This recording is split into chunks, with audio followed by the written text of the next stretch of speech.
New York থেকে প্রকাশিত সাপ্তাহিক বাংলাদেশের সম্পাদক ডক্টর ওয়াজেদ এ খানের প্রথম গ্রন্থ বাংলাদেশের স্বপ্ন ২৪-এর গণঅভ্যুত্থানের প্রকাশনা অনুষ্ঠানে বক্তারা বলেছেন, নির্বাচন হলেই দেশে গণতন্ত্র প্রতিষ্ঠা হবে তা ঠিক নয়। বাংলাদেশের স্বাধীনতা যুদ্ধ আর ২০২৪-এর বৈষম্য বিরোধী বিপ্লবের চেতনা সমুন্নত রাখতে হলে সকল ক্ষেত্রেই সংস্কার জরুরি। আর ন্যূনতম সংস্কার ছাড়া নির্বাচন হলে তা দেশ ও জাতির জন্য কোনো কল্যাণ বয়ে আনবে না। বক্তারা বলেন, ৭১-এর চেতনা বাস্তবায়ন হয়নি বলেই বিগত ৫৪ বছরেও বাংলাদেশের জনগণের প্রত্যাশা পূরণ হয়নি। তেমনি ২০২৪-এর জুলাই বিপ্লবের সুফল পেতে হলে নির্বাচনের আগে সংস্কার জরুরি।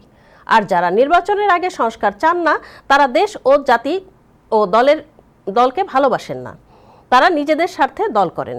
বক্তারা বলেন, ডক্টর ওয়াজেদের গ্রন্থটি ইতিহাসের দলিল হিসেবে পাঠকদের প্রেরণা যোগাবে।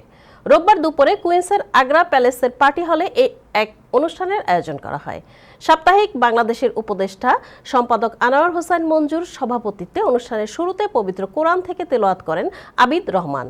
গ্রন্থটির উপর আলোচনায় অংশ নেন প্রবীণ সাংবাদিক মঞ্জুর আহমদ, লেখক সাংবাদিক হাসান ফেরদৌস, টাইম টেলিভিশনের সিইও আবু তাহের, লেখক কলামিস্ট মাহমুদ রেজা চৌধুরী ও লেখক কবি কাজী জহিরুল ইসলাম। এছাড়াও অনুষ্ঠানে সাপ্তাহিক বাংলাদেশের ভাইস প্রেসিডেন্ট দিনাজ খান সহ কমিউনিটির বিশিষ্ট ব্যক্তিবর্গ শুভেচ্ছা বক্তব্য রাখেন। অনুষ্ঠানে গ্রন্থটি নিয়ে ডক্টর ওয়াজেদ খানের বক্তব্য সম্বলিত ভিডিও শো প্রদর্শিত হয়। মধ্যাহ্নভোজের পাশাপাশি দেশের গান পরিবেশনের মধ্য দিয়ে প্রকাশনা উৎসবের সমাপ্তি ঘটে। অনুষ্ঠানে বিপুল সংখ্যক প্রবাসী বাংলাদেশী উপস্থিত ছিলেন।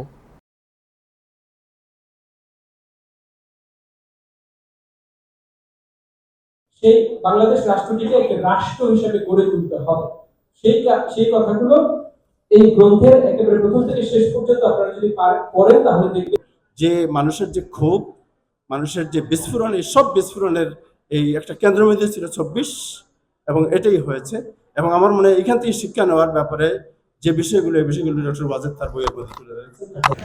আর এই বইয়ের প্রকাশনা উৎসবের মধ্য দিয়ে আগামী দিনে যে তথ্য আছে, এখানে আগামী দিনে গণতান্ত্রিক আন্দোলন সুভাবে পরিচালিত হবে এবং গণতন্ত্র প্রতিষ্ঠা হবে।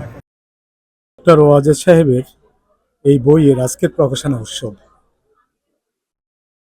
পেশাগত উনি একজন ডাক্তার, লিবিয়াতে ছিলেন আমি যতটুকু জানি। সেখানে উনি মানব সেবায় নিয়োজিত ছিলেন।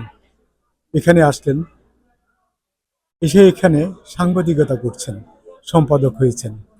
এটাও মানব সেবা, দেশ সেবা এবং আমাদের জন্য।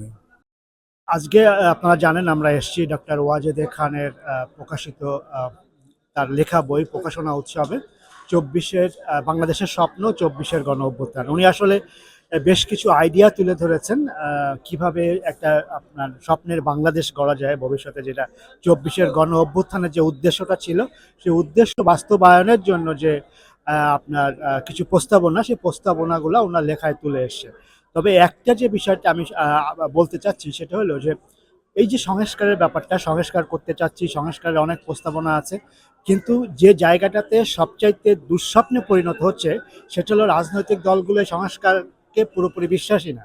এই জায়গাটাতে যদি বর্তমান সরকার, বর্তমান কেয়ারটেকার গভর্নমেন্ট যদি তারা যে প্রস্তাবনাগুলো আছে সংস্কারের প্রস্তাবনা, এটা যদি সেটা গণভোটে নিয়ে আসতে পারতেন তারা, এবং গণভোটে এনে যদি বাংলাদেশের মানুষের মতামত নিতেন এবং যে মতামতটাই আসে সেটা যদি রাজনৈতিক দলগুলোকে বলতেন যে না এটাই বাংলাদেশের জনগণ চাচ্ছে, তাহলে আমার কাছে মনে হয় যে স্বপ্নটা বাস্তবায়ন হতে পারে।